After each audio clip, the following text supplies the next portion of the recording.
Thanks for joining us on Capitol View. I'm Fred Martino. Up front this week, a look back at the legislative session and a look ahead to new priorities. My guest is Dr. Paul Jacobs, a Republican from the Illinois House District 115. Dr. Jacobs, thank you so much for being with us. Well, we appreciate it. I'm glad to be here. Thank you. It's great to have you here. I want to start today with the legislative session. Your thoughts on the biggest accomplishments this year? Well, unfortunately, some of the biggest accomplishments weren't what the conservatives would necessarily want to see. But you know, I think I would rather focus on some of the bigger accomplishments that we did through the district down here more than anywhere else.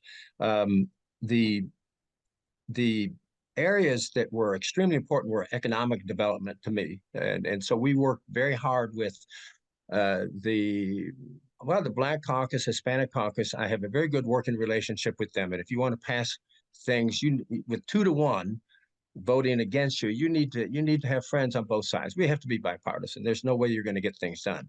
But we were able to pass a bill that I was very happy to get passed. It was dealing with the Fort Defiance, the toll house. Many people don't even know the toll house down there, but the toll house used to collect tolls as you went across the bridge to Kentucky.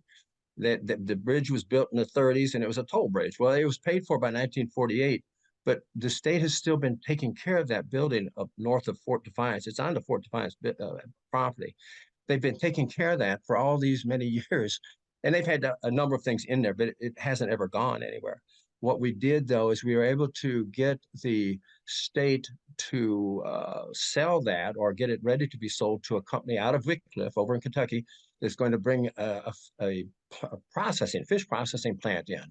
And it'll add hopefully between 5 and 20 jobs there, which we need in Carroll. So it's something that we're really pretty proud we got that done. We worked on a number of other things. The Democrat sheriff in Jackson County had a request that we work on police cars. You know, if you're in Cook County, they have parking lots full of police cars. If they wreck one night, they're okay. But if we wreck one in Jackson County or Williamson or one of our counties, Alexander or whatnot, we can't replace those things. Just like snap your fingers and there they are. If anything over $30,000 has to be put out to bid, well, it could be months before they could replace it, which means there's not going to be a police officer out in that squad car the next day. So that was one of the things that we did get passed, and it was also bipartisan. I was able to get all the Republicans, all the Democrats to vote with that. Same thing with the toll house. So there are things that we're getting good that are good for our district. From the taxpayer's sense, I think it was fairly disappointing in that I would prefer to see taxes go down. But I'm there. If we're sending the taxes to Springfield, it's my job to bring them back down. So I think that there were things that were good and some things that were bad. 94% of the bills that are passed are bipartisan. And people never get that through the press. They never hear that 94% of them are bipartisan and unanimous. So, I mean, it's a huge endeavor, but you're going to always have that little group of bills, that 6%, that last 6%, that's why we have a conservative and a liberal party. We're never going to agree on the abortion issues, on the Second Amendment issues, balanced budget issues. Those are the things that are the tough ones that we have to hammer out, behind those closed doors, so to speak. But many times those bills get passed, and they aren't necessarily what we would like to see passed. Dr. Jacobs, before we move on, since you mentioned taxes and the need to lower taxes, if you could be more specific about that, what would you like to see tackled first in terms of reducing taxes in Illinois? Well, the first thing we need to do is get our house in order. If you look back to just short time ago, 2018, the budget was $37 billion, okay? Since then, it is now $50 billion. We've added $2 billion in basically new projects every year for 6 years. Don't do that. Quit doing that. We have to, that's a place where we can cut taxes. In 2018, the actual income that came in was 36. Let me look. I think it's 36 billion. So we were still about a billion short on what the budget was. So we weren't balanced. And each year it was a little bit short, a little bit short, a little bit short. But the other taxes that we need to realize are being collected, your road taxes, highway taxes, special state funds taxes, bond taxes, all those taxes add up to, back in 2018, they added up to about 90 million, I'm sorry. So the real tax that we have sent to Springfield back in 2018 was simply 99 billion, okay? 99 billion. Now, this year, we're sending in almost 200 billion. So we've raised the taxes over 100 billion, and we're still short in the budget. You were able to use a lot of the COVID money to balance it out, but there are places to cut, and the first place to start really is quit adding additional expenses. If we could just keep from adding $2 billion of new spending every year, we would be much further ahead. And you got to pull in the belt.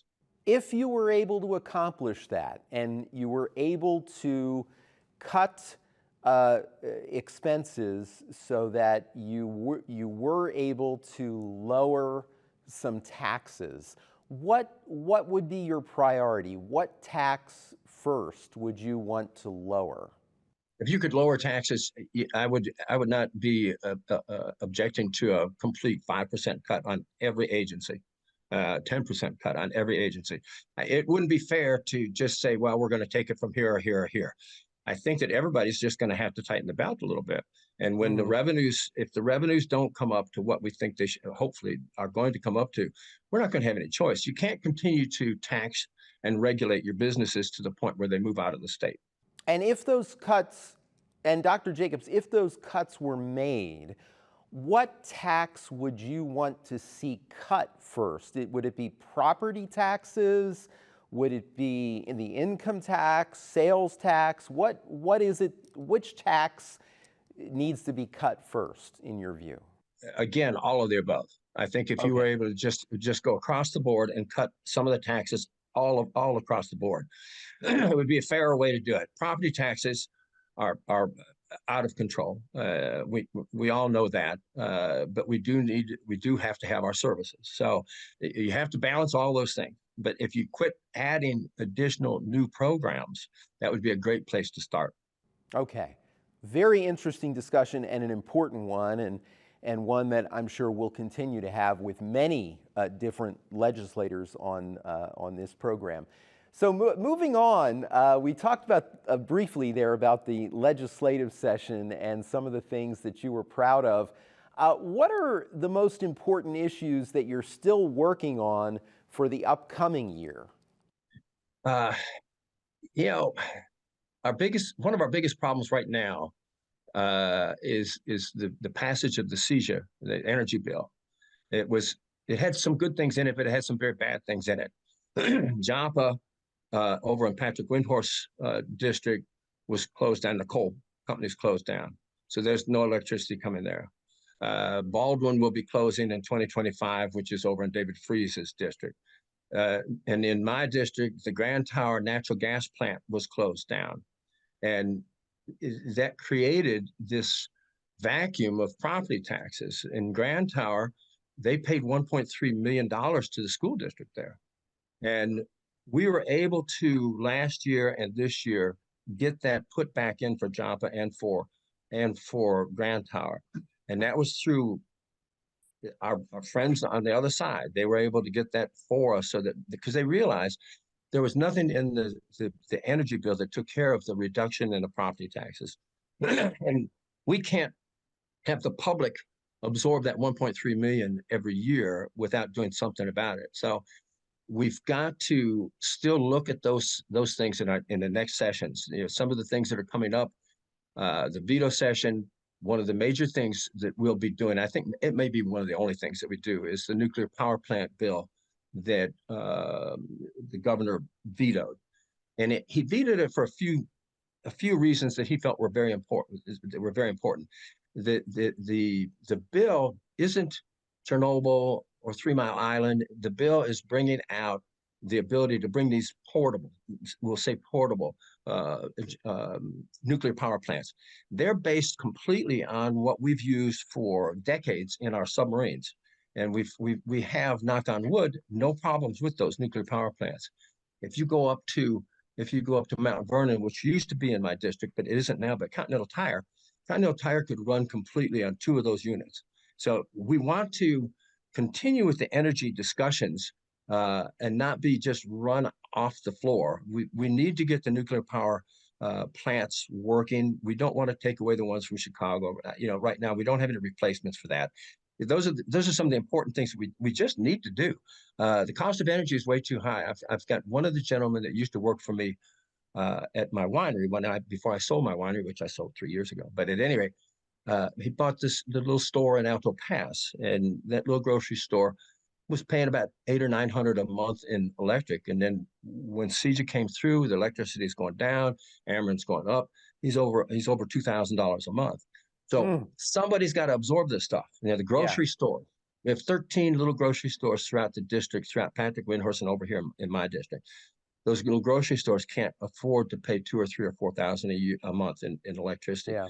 We've got to address all those issues. Whether or not we'll be able to, I don't know, but those are some extremely important things that I think that, we're fine. Let's do the solar, let's do the wind, let's do hydro, let's do all those.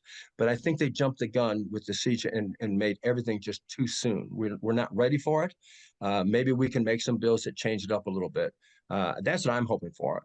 Veto session, I think, is going to be fairly straightforward on energy.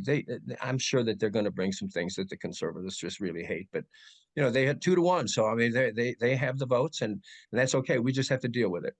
Okay. Well, moving on, since we have talked about your anticipation for the veto session, another issue. You recently called for state ethics reforms. What would you like to see there? I tell you, it's falling on deaf ears constantly, but we have had over, I think, in the 101st, which I was not in the State House in the 101st, but I was in on the 102nd and now in the 103rd legislative assemblies. In the 101st, 102nd, 103rd, the Republican Party put in over 130 bills that were never even taken out of committee on ethics reform. And they're simple ethics reforms. Right now, a legislator can be a lobbyist for local governments. Well, I think that's terrible. I don't think that should be there. So that's one ethics reform. The inspector general at this point has no subpoena power. They have to come to the State House and ask us if they can subpoena somebody or have a court case on somebody that has been unethical that's a legislator. We need to give the inspector general that permission to do that without having to come to us. The last inspector general quit because of that, and she was very good, and she was finding things that were unethical, but she couldn't subpoena, she couldn't do anything with it, and the majority party didn't want anything to do with it. So, I mean, those are a couple of things that need to be done. I'm certain that there are a whole lot more, but those are two of the biggest ones. And another one I think that's extremely important is many of the legislators will quit even before their term is up and become lobbyists. Well, I think that we have gotten a bill in that's changing it somewhat to 6 months or a year, which is helpful, but I think it should be 3 years to discourage that whole process. The lobbyists don't get credit. Many times the lobbyists really do help the state because they know both sides of what they're lobbying for. And by law, they're going to tell the legislators on both sides, this is what's good, this is what's bad with that. So the lobbyists are important. I don't think that it's a great idea to have just instant lobbying from someone that has been in the power in the state house. I think that it should be 3 years. Understood. Very interesting discussion, and again, one I'm sure we'll have again in the future as hopefully at some point this comes up for discussion again. I know that you were on the Higher Education Appropriations Committee. Tell me your thoughts on the major increase in spending for higher education. Well, it goes back to spending in general.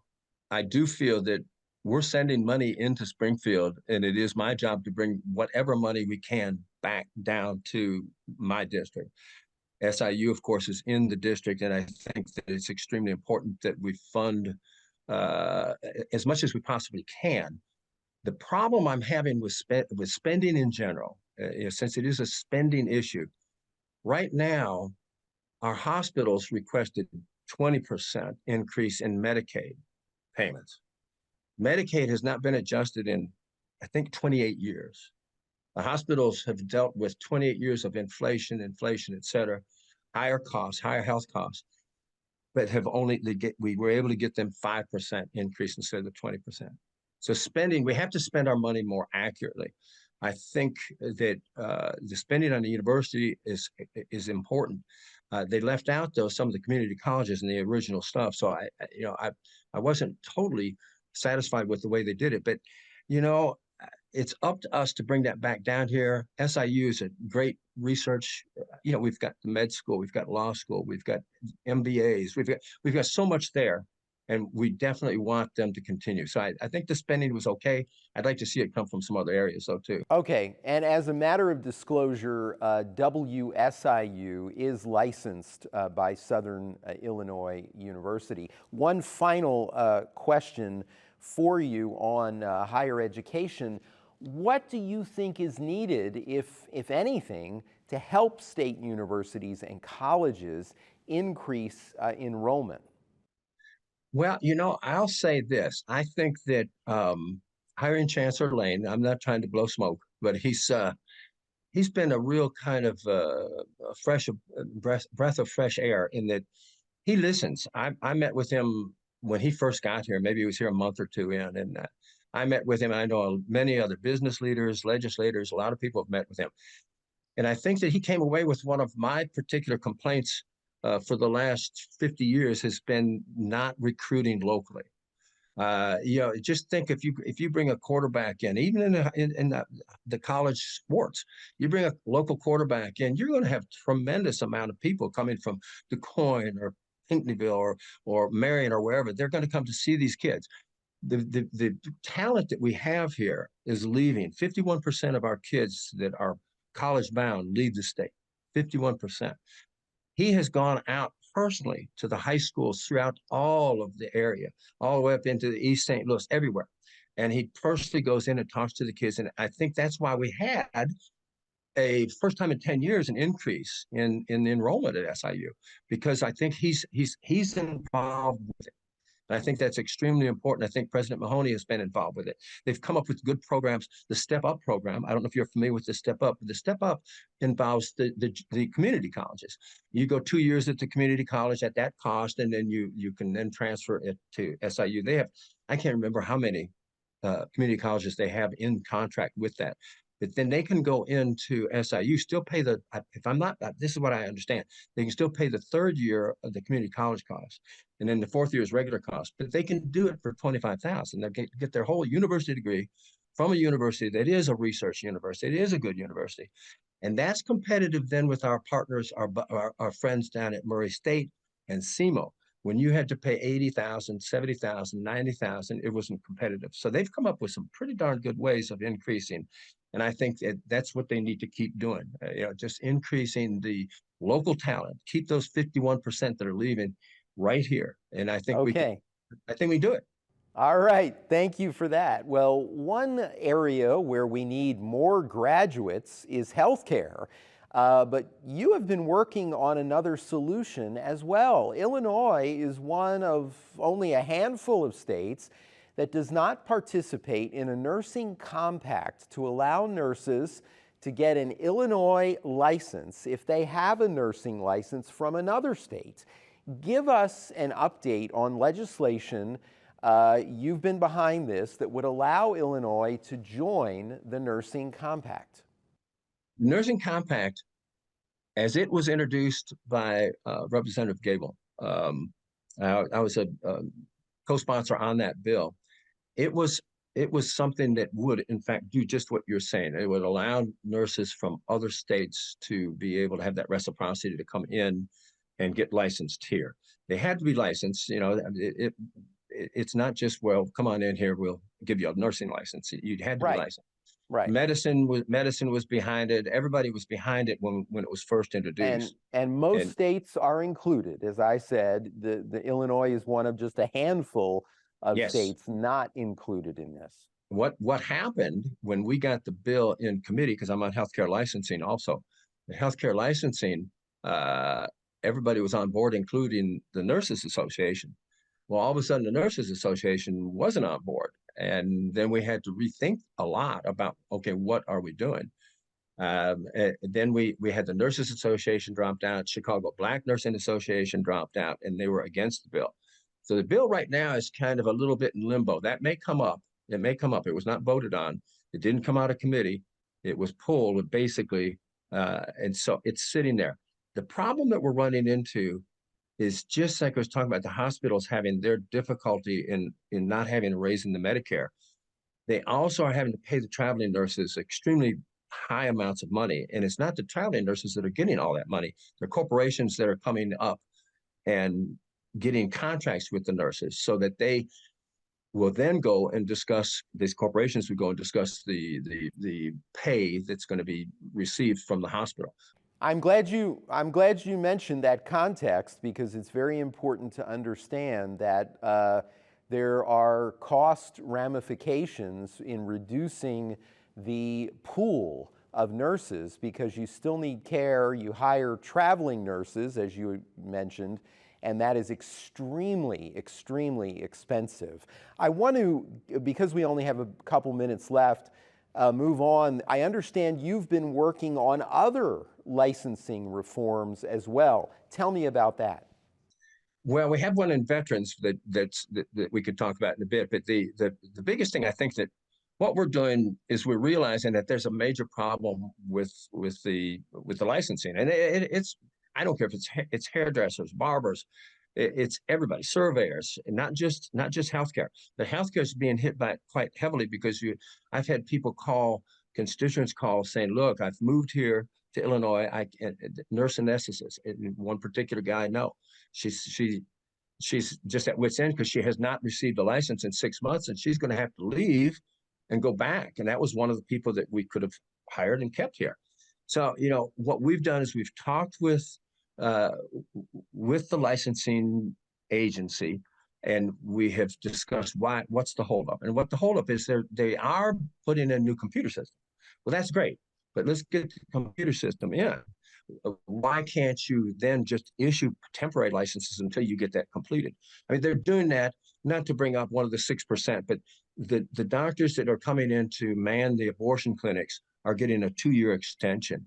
They're getting a 2-year permit to work until they get their licensing done in 6 months, 8 months, or whatever. Well, why aren't the other physicians and nurses that are wanting to come in have the same thing? So that's what we're trying to do. Look, just put on a temporary thing for everybody. Don't just pick and choose who you want.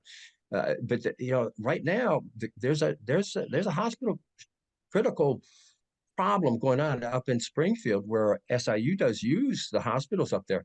One of the hospitals right now is firing 300 to 400 people in Springfield, one hospital. So I mean, there is a critical problem with the traveling nurses that we have to look in more, with the compact nurses, which we have to look in more. But I think that goes back even in veto session. Some of that stuff may end up being addressed. It's important, extremely important. Healthcare is probably the most important thing we can have. We're quickly running out of time. You mentioned veterans. I know you served on the Veterans Affairs Committee. We have a couple minutes to talk about that and what you've accomplished there and what you hope to accomplish in the last minute and a half or so. Basically, we wanted to make sure that veterans were able to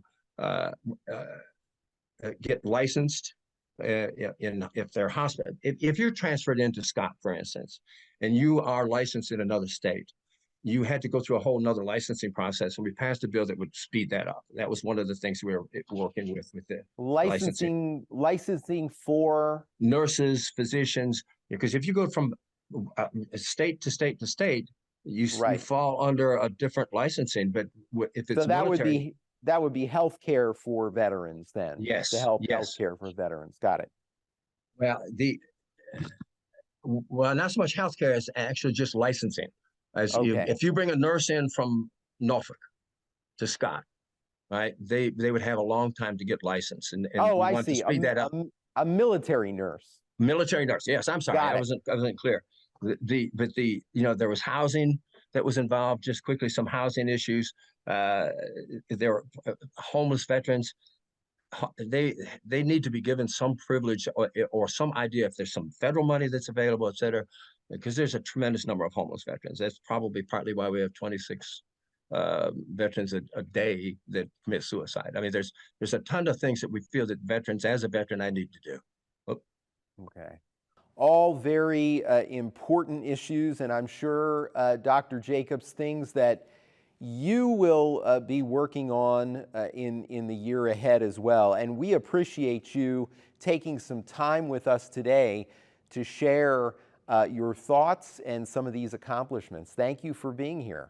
Thank you very much. I hope I'm still on. My computer just lost you. You are on. You are okay, on. good.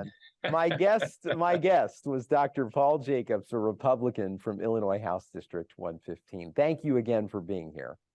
Thank you. It's 118. All right. Thanks so much for joining us. That is Capitol View for all of us at WSIU. I'm Fred Martino. Have a great week.